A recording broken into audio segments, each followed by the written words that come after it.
Hello and welcome back to my new video. તો તમારા બધાનું મારા નવા વિડીયોમાં સ્વાગત છે। દોસ્તો, શું તમારે તમારું આધાર કાર્ડનું એડ્રેસ ફેરવવું છે, એટલે કે તમારે તમારા આધાર કાર્ડનું સરનામું ફેરવવું છે, તો આજનો વિડીયો ફક્ત તમારા માટે છે। કેમ કે આજના વિડીયોમાં હું તમને બતાવીશ કે તમે તમારા મોબાઈલમાંથી જ આધાર કાર્ડનું સરનામું કઈ રીતે ફેરવી શકો છો। એના માટે તમારે કઈ લાઈનમાં પણ ઊભું રહેવાની જરૂર નથી અને વધારે પૈસા પણ ખર્ચવાની જરૂર નથી। તમે તમારા મોબાઈલમાંથી જ આધાર કાર્ડનું એડ્રેસ ફેરવી શકશો। તો આજનો વિડીયો એન્ડ સુધી જોજો। ચેનલ પર નવા હોય તો ચેનલને સબસ્ક્રાઇબ કરી દેજો। તો ચાલો મિત્રો, આજનો વિડીયો શરૂ કરીએ। આધાર કાર્ડમાં સરનામું બદલવા માટે તમારે ગૂગલમાં સર્ચ કરવાનું છે માય આધાર લોગિન। ત્યારબાદ આધાર કાર્ડની જે ઓફિશિયલી સાઇટ છે તે તમારી સામે આવી જશે, તો તમારે એની ઉપર ક્લિક કરી દેવાનું છે। તો તમારી સામે આધારની જે ઓફિશિયલી વેબસાઇટ છે તે ખુલી જશે। તો તમારે અહીંયા લોગિન ઉપર ક્લિક કરી દેવાનું છે। ત્યારબાદ અહીંયા ઉપર તમારે તમારો આધાર કાર્ડ નંબર એન્ટર કરી દેવાનો છે। જે આધાર કાર્ડમાં તમે એડ્રેસ ચેન્જ કરવા માંગો છો તે આધાર કાર્ડ નંબર અહીંયા એન્ટર કરી દેવાનો છે। આધાર કાર્ડ નંબર એન્ટર કર્યા બાદ અહીંયા આ જે કેપ્ચા છે, સેમ કેપ્ચા અહીંયા આપણે એન્ટર કરી દેવાના છે। કેપ્ચા એન્ટર કર્યા બાદ અહીંયા લોગિન વિથ ઓટીપી ઉપર ક્લિક કરી દેવાનું। ત્યારબાદ તમારા આધાર કાર્ડમાં જે મોબાઈલ નંબર લિંક હશે તેની ઉપર ઓટીપી આવે તે ઓટીપી અહીંયા એન્ટર કરી દેવાનો। ઓટીપી એન્ટર કર્યા બાદ અહીંયા લોગિન ઉપર ક્લિક કરી દેવાનું। લોગિન ઉપર ક્લિક કરશો એટલે તમે આ માય આધાર છે તેમાં લોગિન થઈ જશો। તો તમને અહીંયા ઉપર જ એક ઓપ્શન જોવા મળશે એડ્રેસ અપડેટ, તો તમારે એની ઉપર ક્લિક કરી દેવાનું છે। ત્યારબાદ તમારે અહીંયા ઉપર update address using your document ઉપર ક્લિક કરી દેવાનું છે। ત્યારબાદ તમને અહીંયા ઘણા ઓપ્શન જોવા મળશે, જેમ કે નેમ છે, ડેટ ઓફ બર્થ છે, જેન્ડર છે અને એડ્રેસ છે। એડ્રેસમાં તમને નો લિમિટ બતાવશે, એટલે તમારે ગમે એટલી વાર એડ્રેસ બદલવું હોય તમે બદલી શકો છો, એટલે એમાં નો લિમિટ છે। તો આપણે અહીંયા પ્રોસેસ ટુ અપડેટ આધાર ઉપર ક્લિક કરી દેવાનું છે। ત્યારબાદ તમને અહીંયા તમારું કરંટ એડ્રેસ જોવા મળી જશે, એટલે હાલમાં તમારા આધાર કાર્ડમાં જે એડ્રેસ છે તે તમને અહીંયા જોવા મળી જશે। તમે થોડાક નીચે આવશો એટલે તમને અહીંયા ડિટેલ્સ ટુ બી અપડેટેડ નામનું ઓપ્શન મળશે। અહીંયા તમારે તમારું નવું એડ્રેસ એન્ટર કરવાનું છે, જે તમે તમારા આધાર કાર્ડમાં બદલવા માંગો છો તે એડ્રેસ અહીંયા એન્ટર કરવાનું છે। તો સૌથી પહેલાં અહીંયા હાઉસ, બિલ્ડિંગ અને એપાર્ટમેન્ટ તેમાં તમારે તમારા ઘરનો જે નંબર હોય તે એન્ટર કરવાનો છે। જો તમે ગ્રામીણ વિસ્તારમાં રહેતા હોય અને તમારી પાસે ઘર નંબર ન હોય તો તમે અહીંયા તમારા ગામનું નામ પણ એન્ટર કરી શકો છો। તમે અહીંયા ઉપર ઇંગ્લિશમાં લખશો એટલે ઓટોમેટિક તે નામ ગુજરાતીમાં કન્વર્ટ થઈને નીચે આવી જશે। ત્યારબાદ તમને અહીંયા સ્ટ્રીટ, રોડ અને લેન નામનું ઓપ્શન જોવા મળશે। તો તમારે અહીંયા તમારી શેરીનું નામ લખવાનું છે, જે તમારી શેરી પડતી હોય તે શેરીનું નામ તમારે અહીંયા લખવાનું છે। ત્યારબાદ અહીંયા નીચે તમારે તમારા એરિયાનું નામ લખવાનું છે, એટલે તમે જે વિસ્તારમાં રહેતા હોય તે વિસ્તારનું નામ તમારે અહીંયા એન્ટર કરવાનું છે।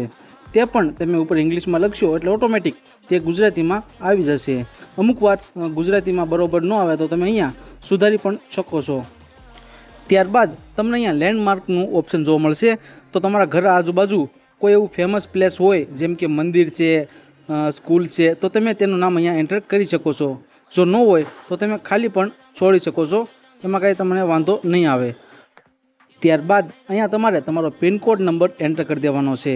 પિનકોડ નંબર એન્ટર કરશો એટલે ઓટોમેટિક તમારા જે સ્ટેટ એટલે કે તમારા રાજ્યનું નામ હશે તે અહીંયા તમારે ઓટોમેટિક આવી જશે।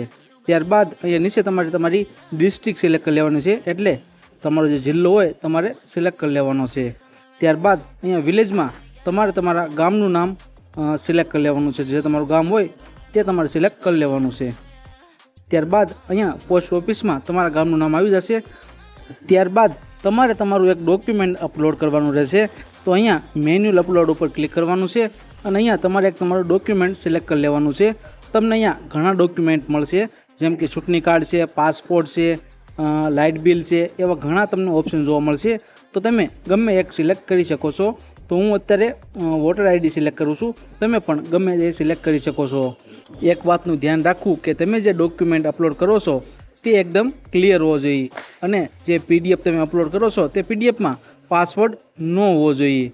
અને જો તમારા ડોક્યુમેન્ટમાં બંને સાઈડ ઇન્ફોર્મેશન હોય, એટલે એક સાઈડ નામ અને એક સાઈડ એડ્રેસ હોય, તો તમારે બંને સાઈડનો ફોટો પાડીને અપલોડ કરવાનો છે.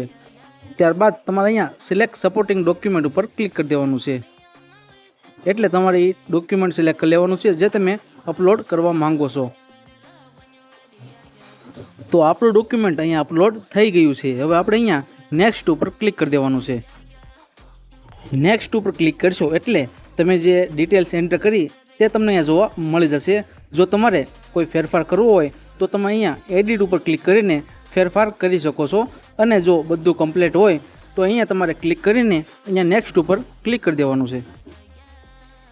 ત્યારબાદ તમારા આધાર કાર્ડમાં સરનામું બદલવા માટે તમારે એક પેમેન્ટ કરવાનું રહેશે. 50 રૂપિયાનું પેમેન્ટ કરવાનું રહેશે. તો તમારે સૌથી પહેલાં અહીંયા ક્લિક કરીને અહીંયા રેઝર પે ઉપર ક્લિક કરીને અહીંયા મેક પેમેન્ટ ઉપર ક્લિક કરી દેવાનું છે. ત્યારબાદ તમને અહીંયા ઘણા ઓપ્શન જોવા મળશે પેમેન્ટ કરવા માટે, જેમ કે UPI છે, નેટ બેન્કિંગ છે, વોલેટ છે. તો તમે ગમે એક સિલેક્ટ કરીને આ 50 રૂપિયાનું પેમેન્ટ કરી શકો છો. તો ચાલો આપણે પણ પેમેન્ટ કરી દઈએ.